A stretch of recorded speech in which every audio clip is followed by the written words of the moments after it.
nta kuna kumwe wonsigurira ingene dukizwa amazina yacu akandikwa mu gitabo cyo mu ijuru, duse mpwemu yera, duse Yesu muri twebwe, tukabana tubaho ubuzima aho ikibi giprima ku buzima bwacu, kandi kumva ko vy'ukuri usugereje.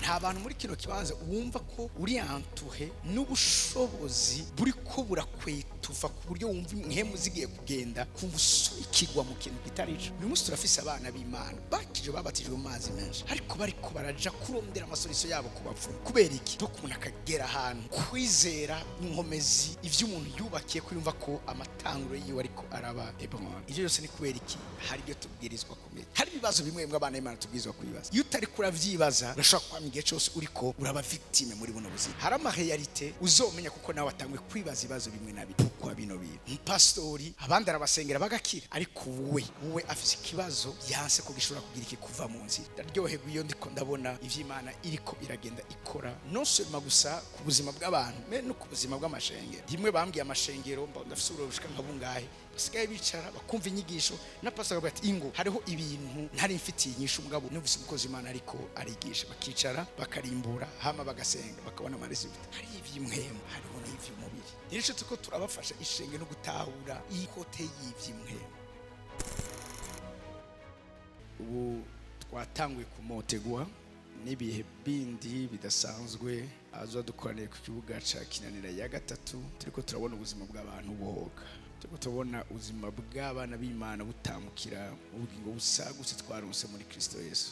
Programme canke ministeri y'ubugingo busagutse nifuhe n'umubabaro n'umutwaro Imana hagurukije mu bana bayo kugira ngo abana b'Imana hano muri no si babivyabona byo gushinga intaye ko Yesu atapfiriye ubusa, Yesu atashishaguriwe ubusa. Birabaje cyane iyo turiko turabona abana b'Imana bariko bararengegwa ama depression, ingingo zitarizo. Ivyo tubona hano muri no si ntibipfa kuba gutyo nyene, ariko mugabo amarembo n'ibikorwa bindi biba vyarabaye yashobora gutuma umuntu agera ahantu afata ama decision atari abaho arushe n'ibindi n'ibindi. Nico gituma iprograma y'ubugingo busagutse si programme bwa mbere na mbere y'abapagani, iprograma y'abana b'Imana. Kuko nta kuna kumwe wonsigurira ingene dukizwa amazina yacu akandikwa mu gitabo cyo mu ijuru, duse mpwemu yera, duse Yesu muri twebwe, tukabana tubaho ubuzima aho ikibi giprima ku buzima bwacu, kandi kumva ko vy'ukuri usugereje. Nta bantu muri kino kibanza wumva ko uri antuhe n'ubushobozi buriko burakwetufa ku buryo wumva impwemu zigiye kugenda kumva usukigwa mu kintu kitarico. Uyu munsi turafise abana b'Imana bakije babatijwe mu mazi menshi, ariko bariko baraja kurondera amasoliso yabo ku bapfumu. Kubera iki? Abakozi Imana barasenze nta cigeze kiba, nta kintu kimwe batakoze. Ari umaze kumbwira ngo amasengesho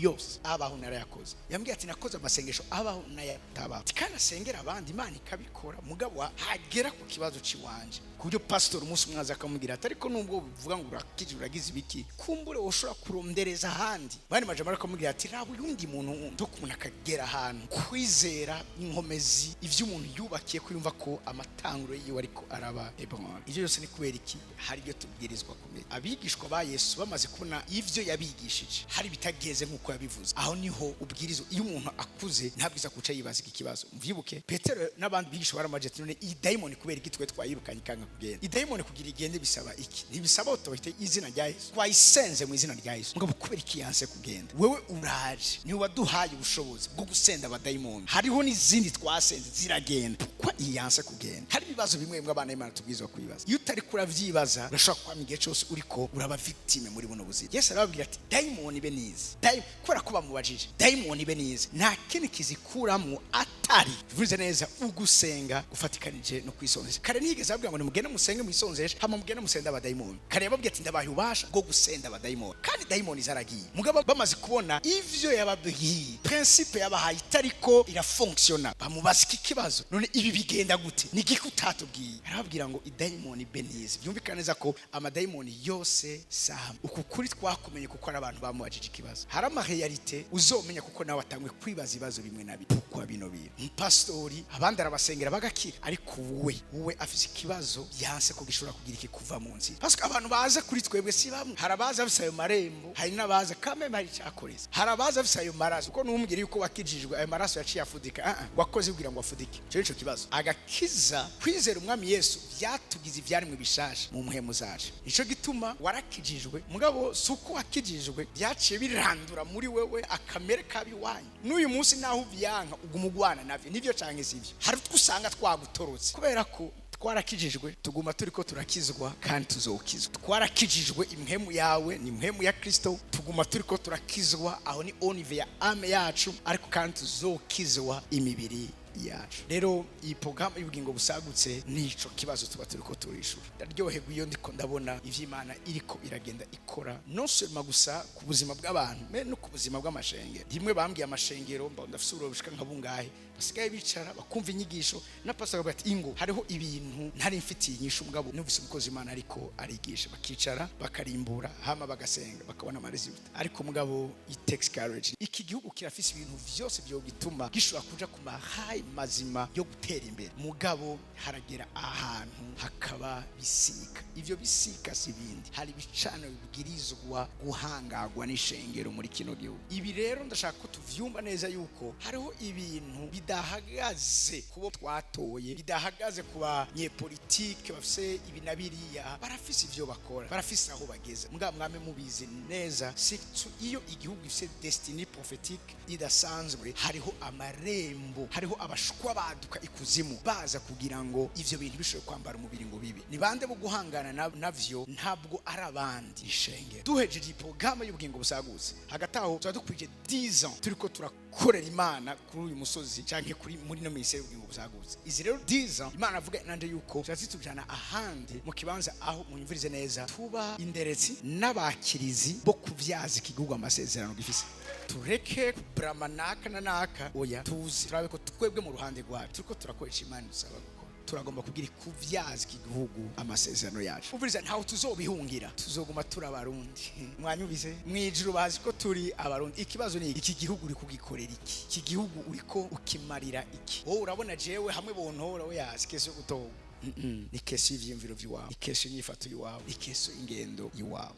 Nukuri bikubabazi kurazi ishinga, imiryango iriko irasambuka, abana turiko turibwa, incabwenge turiko turanyagwa, indwara z'ivyaduka ziriko ziraza. Ariko tugeze hano mu mbabare gato tubivuge gato, urazi ko atari muri Afrika atandi ahantu bafise ikibazo ca malaria barayitujije ahandi. Abantu mujabuka murabizi, mwaba mugenda mutwaye imiti ya malaria, kubera ko urwaye malaria nta muti uza kuronka. Muri Afrika twakoreye ikimana kugira ngo malaria yame iriko iratwica. Hariva ngo ni ivy'Imana yaba yarandikiye umuntu. No kare twumvise ntaye muri Kiruti ya kabiri, umupapa yadushingiye umwana yavutse ku mezi 5 kuri simu, bapimye tension y'umuvyeyi. Umuganga yize yarahiye atamubwira ngo monsieur nta mwana ugira nta na mama wiwe ufise, gutyo nyine muri ayo majambo. Undi nawe kubera ko kameme n'umusenzi aravuga ati ubu umuntu abivuze ndafise umwana kandi afise na mama wiwe, arumva neza katari ivyo. Camujana muri umwana bamukurayo afise amagarama 500 bamaze amezi 5 mu bitaro. Umwana ari muri neonat, facture itagira uko ingana. Muganga azamubwira ati umwana ubwo twamukuyeyo ntaco wihangana, ntaza kurenza 24 heures. Muganga 24 heures azirenza, kandi yamwemera ko yinjira aho umwana bari kora mutete, aguma ku muryango 24 heures zirahera. Araga akamubwira ati ntubone 24 heures ziheze, ati umwana ntaza kumara izindi 24 heures. Ati nawe nyene ari ku muryango ndiko ndasenga mpimbaza Imana, mpamagara Imana, arazirenza. Ati nashaka kurenza 72 heures, nazo nyene arazi ngo guhena ngo kakana ngo kariko karihagararako. Umwana ashobora kwihagararako. Hari abantu bari kwizamu, hariho ibirenze science za hano muri nosi, hari ibirenga ubwenge bwa hano muri nosi. Bivuga ngo abakome n'abambaye bazoza kwigira ku ishengero ubwenge buhambaye bw'Imana.